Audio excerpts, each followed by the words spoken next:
आज बीजेपी ने दिल्ली के अंदर बाबा साहब डॉक्टर भीमराव अंबेडकर जी ने जो अधिकार दिया था कि 5 साल में एक बार दलित का बेटा मेयर की कुर्सी पर बैठेगा, वो अधिकार खत्म कर दिया। दिल्ली में भी चुनाव खत्म कर दिया और कहा कि नहीं, दलित का बेटा इस मेयर की कुर्सी पर नहीं बैठ सकता। बीजेपी ने कहा ना, दलित का बेटा मेयर की कुर्सी पर नहीं बैठेगा, यह मेयर की कुर्सी अपवित्र हो जाएगी अगर दलित का बेटा मेयर की कुर्सी पर बैठेगा। और अपना एक मोहरा तैयार किया एलजी। भाजपा के एलजी ने कहा बगैर मुख्यमंत्री के सलाह के हम प्रिजाइडिंग ऑफिसर की नियुक्ति नहीं कर सकते। यह भाजपा के एलजी का बयान है, याद रखिएगा।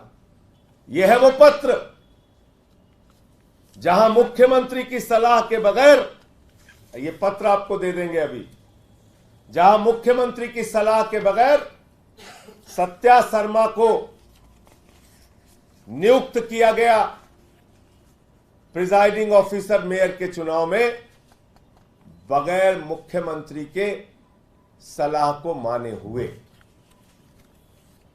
दूसरी बात, दलित विरोधी भाजपाइयों से मैं पूछना चाहता हूं, तुमने चंडीगढ़ में यही काम किया। चंडीगढ़ में भी एक सफाई कर्मी का बेटा जब मेयर की कुर्सी पर बैठने जा रहा था तो भाजपाइयों ने उसके वोट की चीर फाड़ करके, उसके वोट में गड़बड़ी करके चंडीगढ़ का भी मेयर एक सफाई कर्मी के बच्चे को बनने से रोका था। और इतना ही नहीं किया, एलजी ने पिछली बार 10 भाजपा के कार्यकर्ताओं को पार्षद नामित कर दिया। उसका भी कागज अभी आपको दे रहे हैं। ये 10 भाजपा के कार्यकर्ता हैं जिनको पार्षद बना दिया।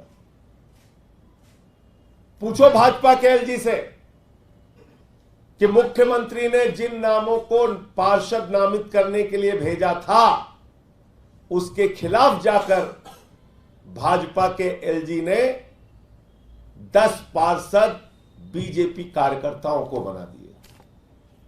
और मामला सर्वोच्च न्यायालय में गया। सर्वोच्च न्यायालय ने कहा, और सिर्फ पार्षद नहीं बनाया भाजपा के एलजी ने, इनको वोटिंग का अधिकार दे दिया।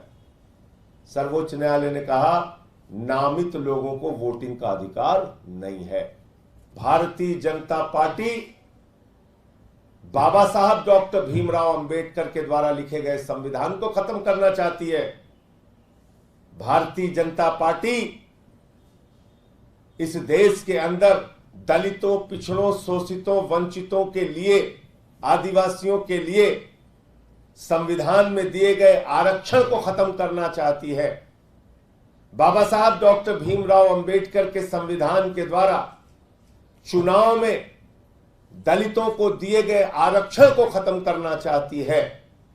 भारतीय जनता पार्टी बाबा साहब भीमराव जी के नहीं बल्कि भागवत के संविधान को लागू करना चाहती है।